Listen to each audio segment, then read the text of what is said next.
ഒരു സാഹചര്യം ഉണ്ടായിരുന്നു.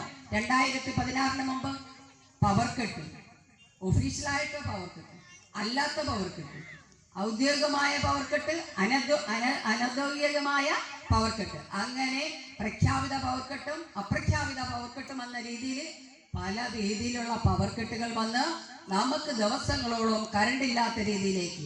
അന്ന് എന്ത് വേണമായിരുന്നു? നമ്മുടെയൊക്കെ വീട്ടിൽ എപ്പോഴും ഒരു മണ്ണെണ്ണ വിളക്ക് നമ്മുടെയൊക്കെ വീടുകളിൽ വേണമായിരുന്നു. ആ മണ്ണെണ്ണ ഉണ്ടായിരുന്നെങ്കിൽ മാത്രമാണ് നമ്മുടെ കുട്ടികൾക്ക് പഠിക്കാൻ പറ്റുന്ന അന്തരീക്ഷമുള്ളത്. ഇന്ന് നമുക്ക് മണ്ണെണ്ണ വേണ്ട, പക്ഷെ ഇന്ന് റേഷൻ കട വഴി നമുക്ക് മണ്ണെണ്ണ ഈ ഗവൺമെന്റ് തരുന്നുണ്ട്. റേഷൻ കട വഴി ഇന്നും കിട്ടുന്നുണ്ട്. അന്ന് മണ്ണെണ്ണ വേണമായിരുന്നു, അന്ന് മണ്ണെണ്ണ നമുക്ക് കിട്ടുന്നില്ലായിരുന്നു. ഗോതമ്പൊക്കെ അന്യം നിന്ന് പോയ ഒരു സാഹചര്യമായിരുന്നു. പഞ്ചസാര അന്യം നിന്ന് പോയിരുന്ന ഒരു സാഹചര്യമായിരുന്നു. അരിയാണെങ്കിൽ കൃത്യസമയത്ത് കിട്ടാത്തൊരു സാഹചര്യമായിരുന്നു. അപ്പോൾ അന്ന് പവർ കട്ട് ഉണ്ടായിരുന്നു, ലോഡ് ഷെഡിങ് ഉണ്ടായിരുന്നു. അതോടൊപ്പം തന്നെ നമുക്ക് റേഷൻ കടകൾ വഴി കിട്ടുന്ന സാധനങ്ങൾ ഇല്ലാത്തൊരു സാഹചര്യത്തിലേക്ക് പോയി. സാധനങ്ങളുടെ വിലയാണെങ്കിൽ അമിത വേഗത്തിൽ വേണമെന്നൊക്കെ പറഞ്ഞാൽ അത് കുറഞ്ഞു പോകും. അതിലും അപ്പുറമുണ്ടെങ്കിൽ ആ വേഗത്തിലാണ് സാധനങ്ങളുടെ നിലവാരം കൂടിക്കൊണ്ടിരുന്നത്.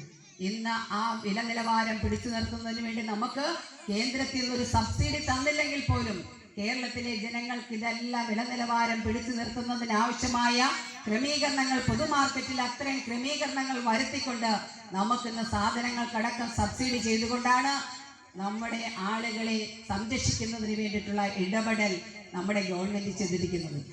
അത് ഓരോ തരത്തിലെടുത്തു നോക്കിയാലും, കയർ മേഖലയിലായാലും അതോടൊപ്പം തന്നെ മത്സ്യമേഖല എടുത്തു നോക്കുകയാണെങ്കിൽ മത്സ്യമേഖലയിൽ നമ്മുടെ പഠിക്കുന്ന കുട്ടികൾക്ക്, മത്സ്യത്തൊഴിലാളികളുടെ മക്കൾക്ക് പഠിക്കാനുള്ള ഉപകരണമടക്കം, അവർക്ക് വള്ളത്തിൽ പോകുന്നെങ്കിൽ വള്ളവും വലയും അടക്കം മറ്റുപകരണങ്ങൾ ഇതെല്ലാം സംജാതമാക്കിക്കൊണ്ടിരിക്കുന്നു. അവർക്ക് കടലിൽ പോകണമെങ്കിൽ മണ്ണെണ്ണ അത്യാവശ്യമാണ്. ആ മണ്ണെണ്ണ വരെ സബ്സിഡി ഇനത്തിൽ കൊടുക്കുന്ന ഒരു ഗവൺമെന്റായി ഗവൺമെന്റ് മാറിയിരിക്കുന്നു. കാർഷിക മേഖലയിൽ നിരന്തരം കർഷകർ ആത്മഹത്യ ചെയ്തുകൊണ്ടിരുന്ന ഒരു കാലമായിരുന്നു 2016 മുമ്പുണ്ടായിരുന്നത്.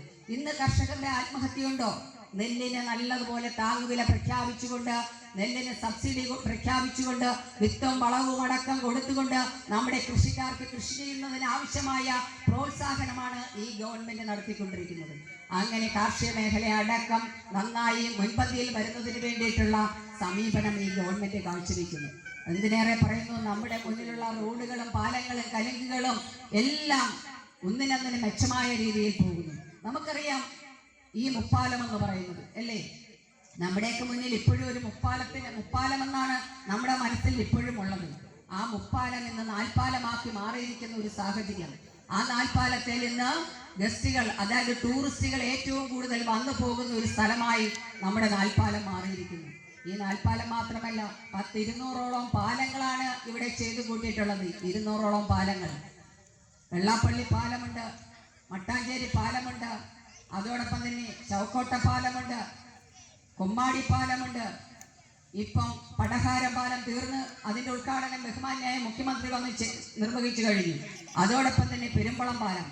ഈ കേരളത്തിലെ ഏറ്റവും വലിയ പാലം ഏതെന്ന് ചോദിച്ചാൽ നമുക്ക് നിസ്സംശയം പറയാൻ പറ്റും, അത് പെരുമ്പളം പാലമാണ്.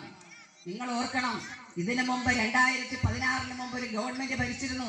എന്തുകൊണ്ടൊരു ചെറുവിരൽ അവർക്ക് അനക്കുവാൻ സാധിച്ചില്ല? ഈ പെരുമ്പളം എന്ന് പറയുന്ന ഒരു ദ്വീപാണ്.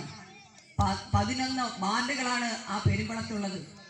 ഈ 11 വാർഡിലെ ആളുകൾ സാധാരണപ്പെട്ട ആളുകളാണ്. മത്സ്യത്തൊഴിലാളികളും ഇടത്തരം ആളുകളും തിങ്ങിപ്പാർക്കുന്ന ഒരു സ്ഥലമാണ് പെരുമ്പളം എന്ന് പറയുന്നത്.